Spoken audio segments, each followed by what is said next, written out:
Who was the real Tommy DeVito? Long before Goodfellas shocked audiences with Joe Pesci's legendary performance, a far more violent and unpredictable man walked the streets of New York. His name was Tommy DeSimone, a towering, fearsome Lucchese associate responsible for some of the most brutal killings in Mafia history. This full-length true crime documentary uncovers the life, crimes, and mysterious disappearance of the real Tommy. Born into a mob family with Lucchese and Gambino ties, his violent rise through Jimmy Burke's crew, the murders of Billy Batts, Foxy Jerothe and Martin Krugman, his critical role in the Lufthansa Heist, why the Mafia secretly decided he had to die, and how his legend became immortal through Goodfellas. This is a dark, unfiltered look at one of the most chaotic figures the Mafia ever produced.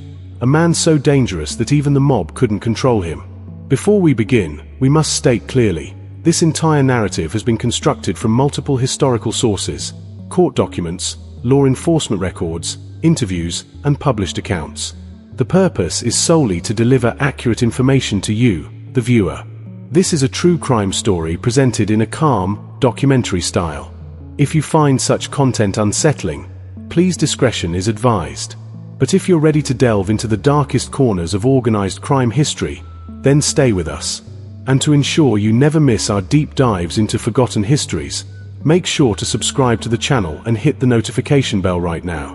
What you are about to hear is not fiction. It is the brutal reality of a man whose life was more shocking than any movie. The neon-drenched, smoke-filled bars of 1960s Queens were not just social hubs. They were breeding grounds for a particular kind of predator, and in that jungle, Tommy DeSimone was a rising, uncontrollable force. Born in 1950, Tommy was grafted into the mob life from his very first breath, a sign of a family with deep and tangled roots in both the Lucchese and Gambino crime families. His aunt was married to a Gambino captain, while his own brother, a made member, walked the Lucchese path. This bloodline was not a blessing. It was a curriculum, a preordained syllabus in violence and obligation. Young Tommy didn't just learn the streets, he absorbed them, developing a reputation not for shrewdness or business acumen, but for a raw, unfiltered, and terrifying capacity for brutality. He stood over 6 feet tall, powerfully built, with a dark, intimidating glare that seemed to promise chaos. While other aspiring gangsters practiced the art of the deal, Tommy perfected the art of the assault. His ticket into the inner circle wasn't through careful negotiation, but through his association with Jimmy the Gent Burke, the ruthless Irish-American crew chief who operated with the blessing of the Lucchese family. Burke recognized in Tommy a perfect instrument, a fearless, volatile, and immensely strong enforcer who asked no questions and relished the messy work. Tommy's rise was not a climb, it was a violent eruption. He became Burke's primary hammer, a solver of problems through terminal means. His reputation swelled not because he was respected, but because he was feared. In the ecosystem of organized crime, where a calculated murder was business and a public beating was a message, Tommy's violence was of a different genre. It was personal, excessive, and often tinged with a sadistic theatricality. He didn't just eliminate threats, he wanted to annihilate the very idea of opposition, to leave a scene so horrifying it would echo in the minds of anyone who dared cross him or his crew. This made him invaluable for specific, ugly tasks, but also marked him as dangerously unstable in a world that, for all its criminality, still operated on a perverse code of conduct and predictability. Tommy lived for the adrenaline of the score and the ecstasy of domination, a psychological profile that ensured his rapid ascent through Burke's Roberts Lounge crew but also planted the seeds of his inevitable destruction. He was the nightmare that other nightmares feared, a man for whom the line between enforcing mob policy and indulging a personal bloodlust was irreparably blurred.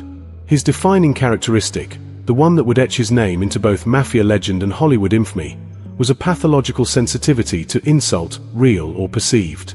He operated under a hair-trigger ego that viewed the slightest disrespect as a capital offense. This wasn't the calculated retaliation of a businessman protecting his brand. It was the wounded, furious response of a sociopath whose entire identity was built on a facade of unassailable toughness. This flaw made him exceptionally useful to Burke, who could manipulate Tommy's rage like a weapon, pointing it at anyone who owed money, talked out of turn, or posed an inconvenience. But it also made Tommy a walking liability. In the Mafia, made men, those formally inducted, held a sacred status. Killing one without explicit sanction was arguably the greatest sin, punishable by death. Tommy, however, was not made. He was an associate, perpetually on the outside looking in, his ambitions for that formal recognition fueled by a deep-seated insecurity that only amplified his violence. He craved the jacket, the ceremony, the respect that came with being a wise guy. Yet, his very nature, his uncontrollable temper, his flashy style, his inability to stay low-key, made him anathema to the traditional, low-key bosses who valued omerta above all. So, he remained a tool, used for the dirtiest jobs. His desire for membership dangled before him like a carrot, even as his actions ensured he would never truly be allowed inside the sanctum. He was trapped in a paradox of his own making. The more violently he proved his worth, the more he demonstrated he lacked the discipline required for the honor he sought. This tension, this simmering rage at his own peripheral status, would directly lead to the single most famous act of violence with which his name is forever associated. An act that was less a mob hit and more a frenzied, ego-driven slaughter that would shock the underworld itself. That act, of course, was the murder of William "Billy Bats" Bentvena, a made man in the Gambino family. The incident, later immortalized in cinematic brutality in Goodfellas, was rooted in a petty, years-old slight. Bats, a respected veteran, had once publicly teased a teenage Tommy DeSimone, mocking him and telling him to go home and get his shine box. The insult festered in Tommy's soul for years, a wound that never healed. In June 1970, fate orchestrated a deadly reunion at Robert's Lounge. Bats, recently released from prison, was enjoying a welcome home party. Tommy, along with Burke and Henry Hill, was there. Drinks flowed, and old tensions simmered. When Bats, perhaps unaware of the monster he had nurtured in Tommy's memory, repeated the shinebox joke, he signed his own death warrant. What followed was not a swift, professional execution.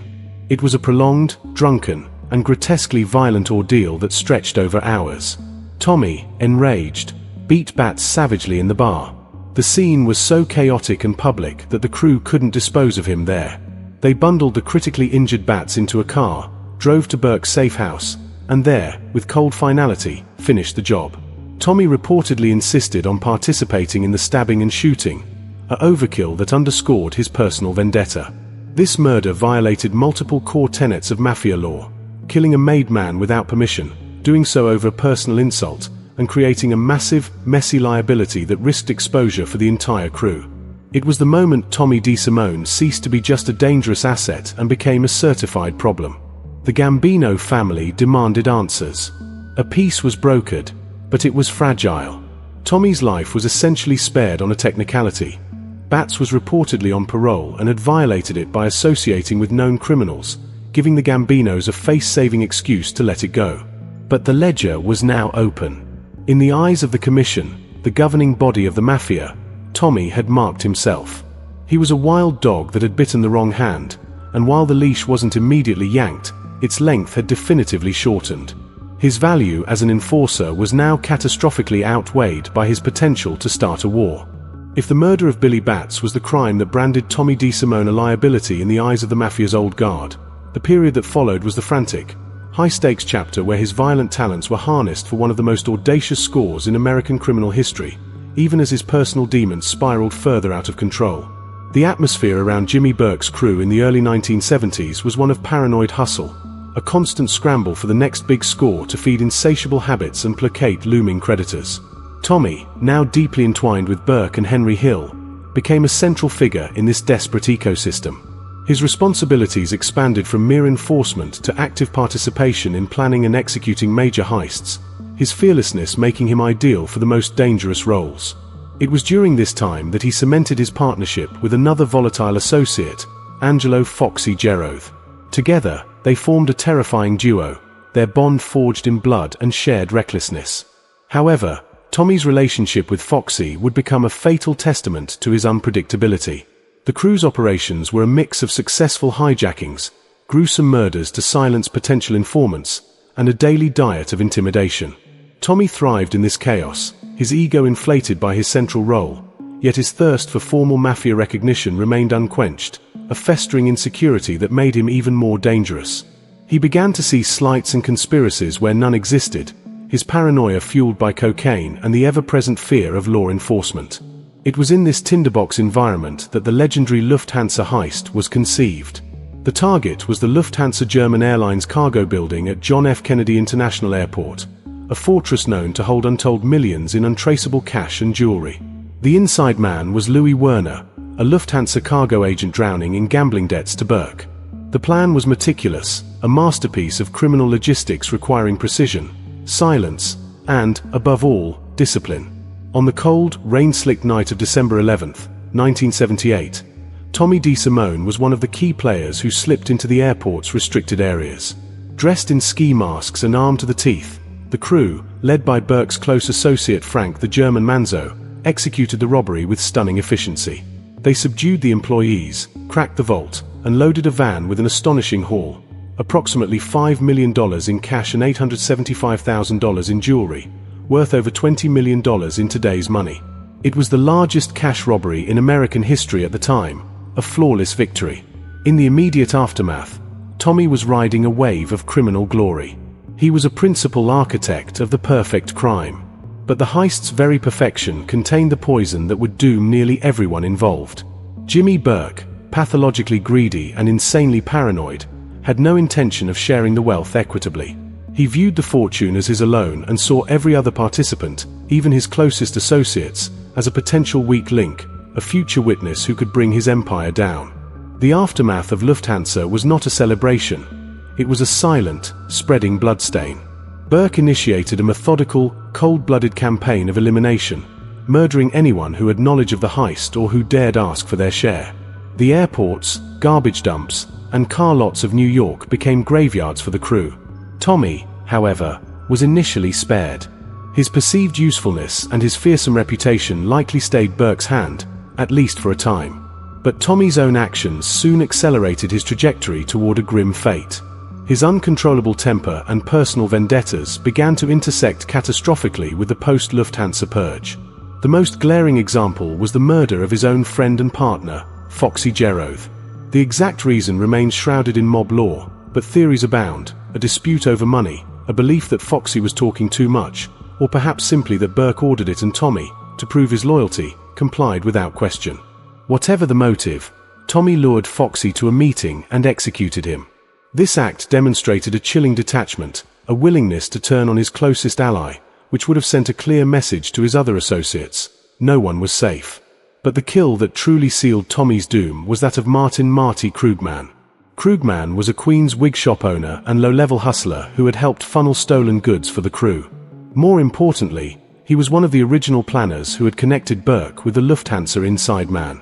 After the heist, Krugman became a nagging, persistent problem. He was loudly and publicly complaining that he was owed his share, about $500,000, making him a massive liability. His constant pestering in bars and on street corners was a beacon for law enforcement attention. Burke decided Krugman had to go, and he entrusted the job to Tommy DeSimone. In January 1979, Tommy easily lured the trusting Krugman with the promise of finally getting his money. Krugman was never seen again. His body was never found. The murder was technically a success for Burke, a loudmouth silenced. But it was a catastrophic failure for Tommy. Unbeknownst to him, the New York Police Department and the FBI were already zeroing in on the Lufthansa case. Krugman, in his foolishness, had already been talking to other associates, and his sudden, clean disappearance immediately pointed fingers at the Burke crew. Worse, from the Mafia's perspective, Tommy was now the known triggerman for a murder that was bringing unprecedented heat on their lucrative airport rackets. The Lufthansa heist, meant to be a score that set them up for life, had instead become a raging inferno of police scrutiny. The bosses of the Lucchese and Gambino families, men like Paul Vario who had previously tolerated Burke's crew, were now facing a federal siege because of the uncontrollable violence of an unmade, reckless associate. Tommy DeSimone was no longer just Burke's problem. He had become a direct threat to the entire organization's financial and operational security. The order, when it came, would not be a request from Jimmy Burke. It would be a mandate from the commission itself. The wild dog had finally bitten the hand that fed the entire family, and the only possible remedy was euthanasia. The winter of 1979 settled over New York with a bitter chill that seemed to seep into the very bones of the underworld, carrying with it a silent, unanimous verdict. Tommy DeSimone, riding the fading high of the Lufthansa score and oblivious in his cocoon of arrogance and cocaine, likely felt untouchable. He had killed a made man and gotten away with it. He had executed a close friend on command. He had silenced a federal witness-level liability in Martin Krugman. In his mind, these were not liabilities but proofs of his ultimate loyalty and utility. He was, he believed, indispensable to Jimmy Burke and, by extension, a rising star in the Lucchese orbit. This self-perception was a fatal delusion. The reality was that a consensus had been reached in the shadowy, wood-paneled rooms where true power resided. The Lucchese leadership, particularly Paul Vario, upon whom Burke relied for protection, had run out of patience. The heat from the Lufthansa investigation was scorching. The FBI was turning over every stone, and every murder connected to the aftermath, especially the high-profile disappearance of Krugman, tightened the noose. Tommy was a neon sign pointing directly at their operations. He was a prolific, talkative, and flashy killer in an era when the mob was desperately trying to blend into the suburbs. His very existence was now antithetical to survival. The order for his death was not a dramatic event. It was a bureaucratic necessity, a corporate decision to eliminate a toxic asset. What makes Tommy's end particularly haunting is the calculated betrayal it required. He could not be gunned down on the street. He was too volatile, too suspicious, and too dangerous to approach head-on. The only way to kill Thomas DeSimone was to use his deepest, most vulnerable desire as the bait. That desire, of course, was his lifelong craving to become a made man. This ceremony, the induction into the Mafia as a formal member, was the sacred grail he believed would finally validate his life of violence, granting him the respect, protection, and status he felt he had earned a dozen times over. It was the one thing he wanted more than money, more than notoriety. The mob bosses knew this. In early 1979, likely in January or February, Tommy received the message he had been waiting for his entire criminal life. He was told that the Lucchese family had finally approved his membership. The ceremony was to be held at a social club, a traditional setting for such rites. He was instructed to dress formally, a detail that would have filled him with pride. He believed he was going to a sanctification. He was, in fact, walking into his own execution. The setup was a classic Mafia luring technique, used on those too dangerous to confront directly. The promise of formal membership was the only lure he would never suspect. On the day he disappeared, Tommy DeSimone, likely bursting with a triumphant energy he could scarcely contain, got into a car with men he believed were his brothers. He was driven not to a ceremony, but to a secluded location, perhaps in Brooklyn or New Jersey. The details of his final moments are lost to history, but the protocol is grimly established. He would have been disarmed the moment he entered the car or the supposed club. The talk would have been friendly, reassuring, right up until the moment the guns were produced or the rope was looped. His death would have been swift and efficient, the absolute opposite of the chaotic, emotional violence he himself specialized in. It was a clinical removal. His body was almost certainly disposed of in the manner reserved for the most troublesome, dismembered, buried in multiple locations, or entombed in concrete. No trace of Thomas DeSimone was ever found. He vanished from the face of the earth as completely as Martin Krugman had. The silence that followed his disappearance was deafening in its significance. In the underworld, no one asked questions. No one sought revenge. His own brother, a Lucchese soldier, could not and did not protest. The message was clear and universally understood. Tommy's death was sanctioned at the highest level. He had been erased by the very institution he sought to join. The ultimate irony was complete. The ritual he so desperately coveted became the mechanism of his annihilation. His story, however, was far from over. While his body fed the worms or sank into a swamp, his legend began a strange metamorphosis. In the immediate years following his disappearance, the Lufthansa case slowly unraveled, primarily due to the cooperation of Henry Hill, who, facing life in prison, broke the code of omerta in 1980. Hill's testimonies to the FBI painted vivid, terrifying portraits of his former associate, a man he described with a mixture of fear and awe. It was Hill who provided the details of the Billy Batts murder, the wild parties, the cocaine-fueled rages, and the chilling efficiency of Tommy's violence.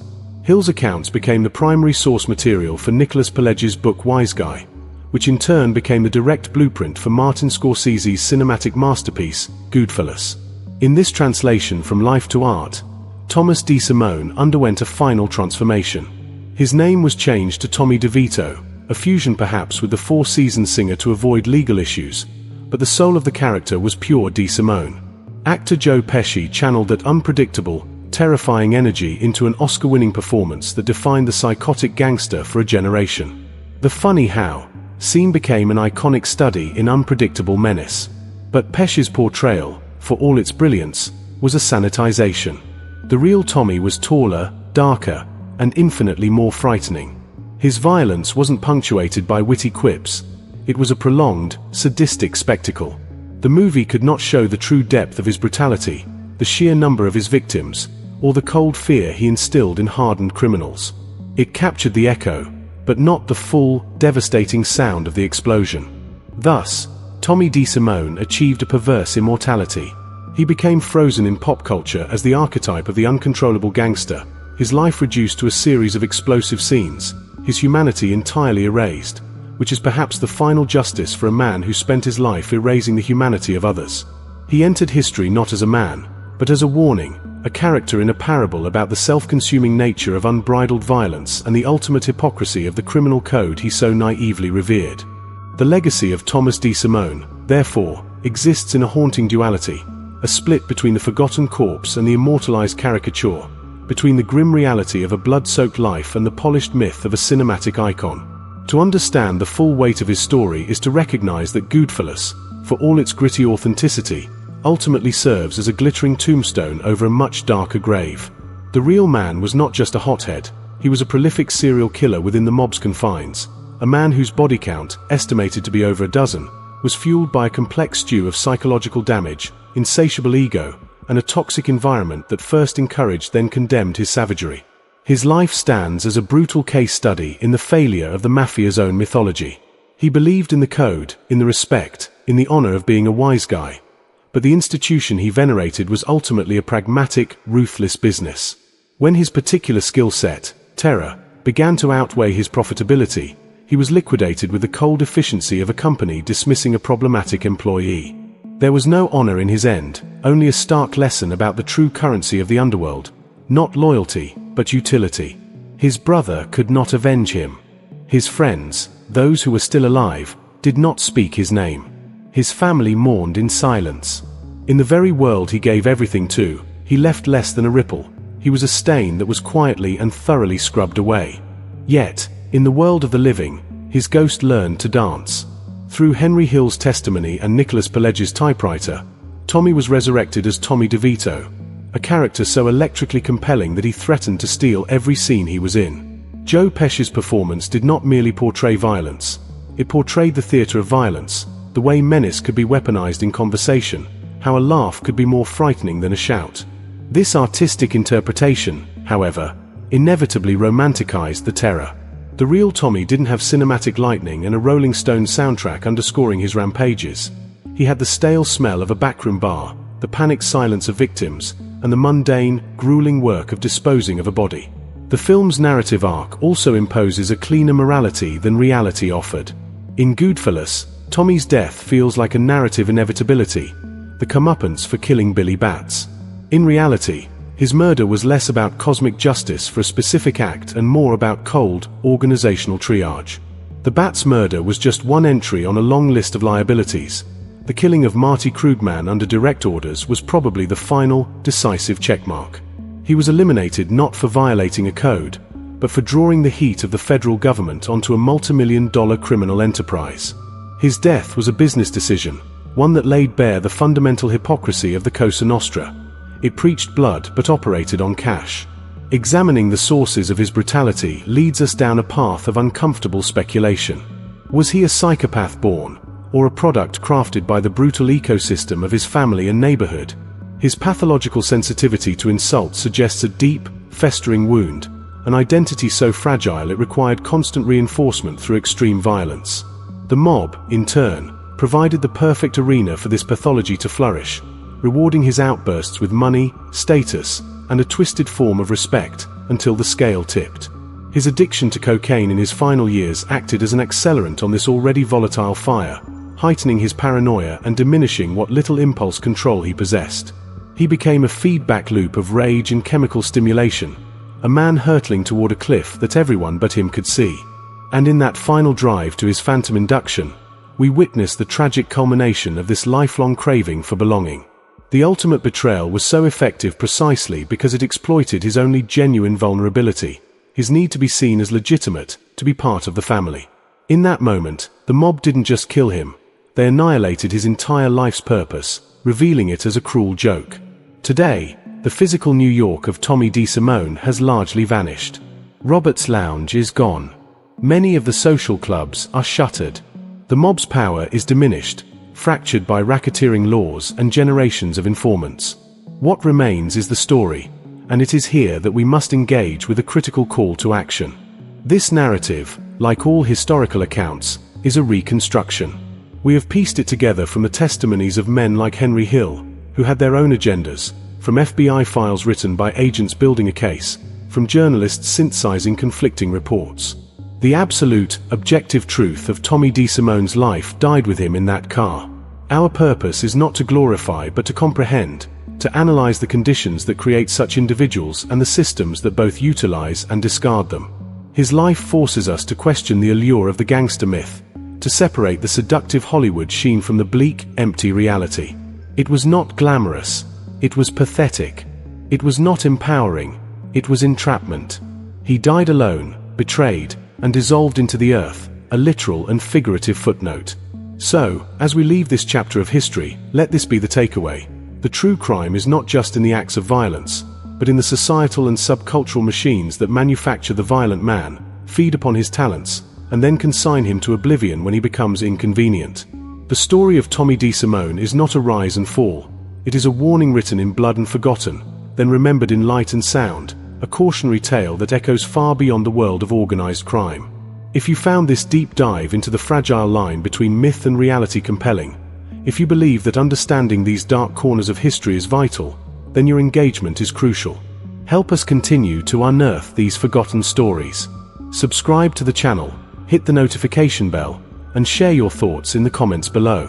What other figures lost to time deserve this unfiltered examination? Your input guides our journey into the past. Thank you for listening.